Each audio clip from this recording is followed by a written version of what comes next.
Welcome back to The Deep Dive. Today, we're jumping into a really fascinating body of work. It takes the whole philosophy of Kaizen and continuous improvement, and it sort of turns the camera around. Right. It points it right back at the leader. Exactly. Our source material is Mark Forkun's book, Genba Ikigai, Leading to Serve.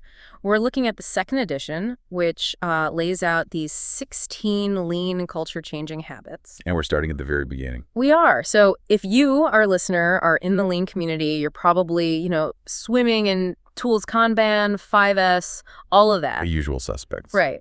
But today, we're putting the tools down. We're stepping away from the process maps because we're going straight to habit one. And this isn't about what you do, it's about who you are. And Forkun's argument, which is a powerful one, is that this is the only place to start if you want real, lasting Kaizen. So that's our mission for this deep dive. That's it. We're unpacking habit one, which is self-reflection. The Japanese term is hansei. And the core idea here, from Forkun's perspective as a lean sensei, someone who's on the Genba, the place of action, is that you cannot change organizational results, quality, delivery, anything, until you change the individual habits of the leader.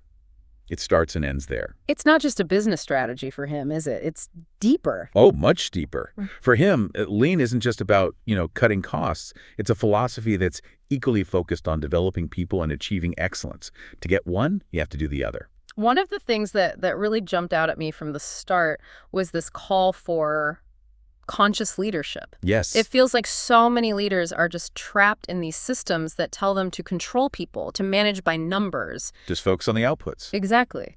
And this book just says, no, the opposite. Lead by serving, connect with people, and look in the mirror first. And that's where he does something I think is brilliant. He redefines Kaizen for the individual. Okay, so how does he do that? Well, we all know the standard definition, right? Kaizen is the relentless pursuit of reducing the cost of one unit of production. Minimizing waste, Muda, to create value. Standard stuff. Right. But then he adds this parallel definition.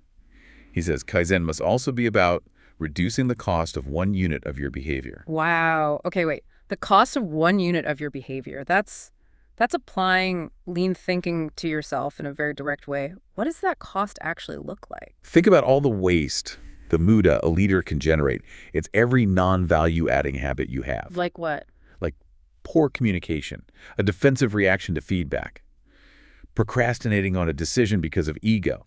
All of that creates friction in the organization. So that's wasted time, rework. Loss of trust, missed opportunities. I mean, those costs are huge. They're just not on a balance sheet. So if I, as a leader, make a snap decision out of anger, and then my team spends an hour cleaning up the mess, that hour is the cost of my behavior. Precisely. That's muda in your personal leadership process. And we're so good at spotting it on a factory floor, but we are often blind to the waste we generate ourselves. Which leads to his big mandate. It does. His absolute non-negotiable rule, Kaizen yourself first. Or another way he puts it is, think lean, then do lean.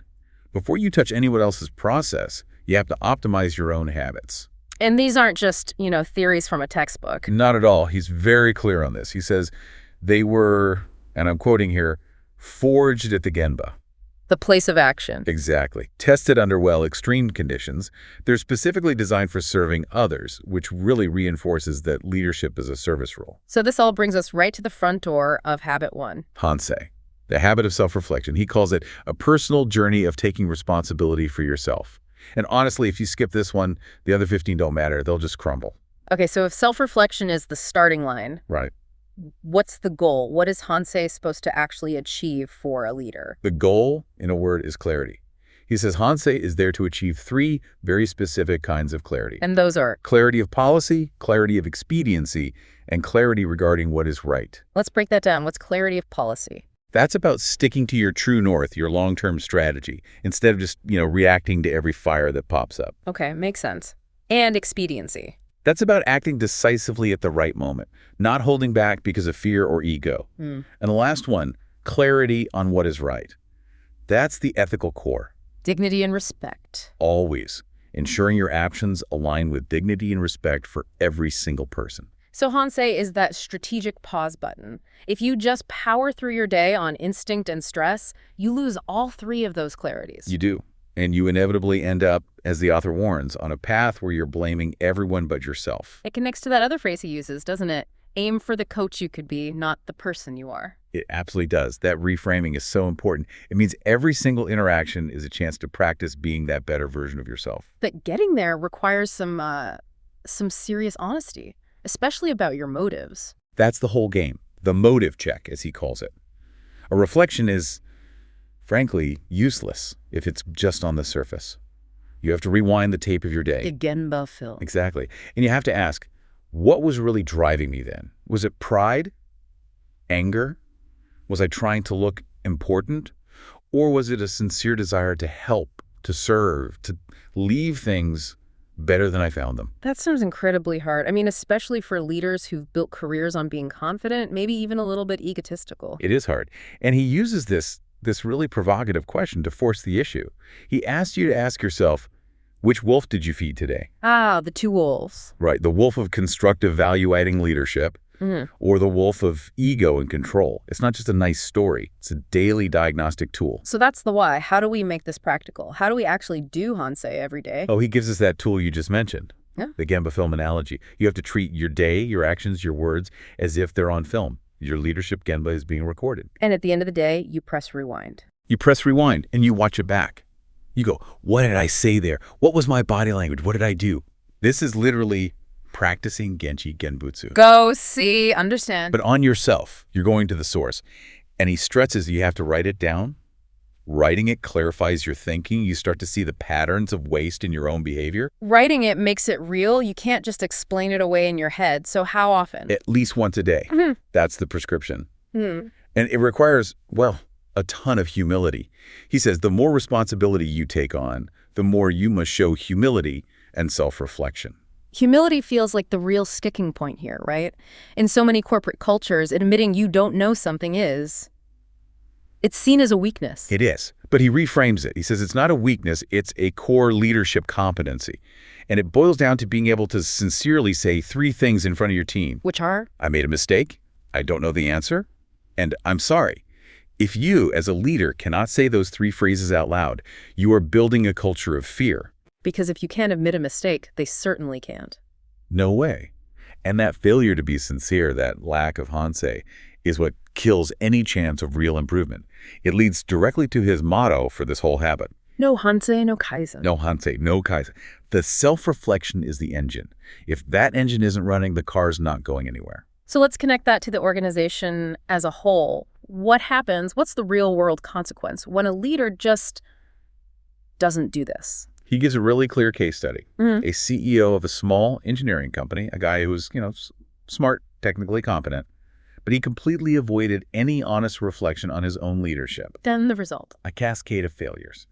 Because he couldn't practice Hansei on himself, he couldn't honestly figure out why the company had these nagging quality problems or why his employees were so disengaged. He couldn't see his own contribution to the problem. Not at all. He was micromanaging details, but completely neglecting the big picture, the strategy.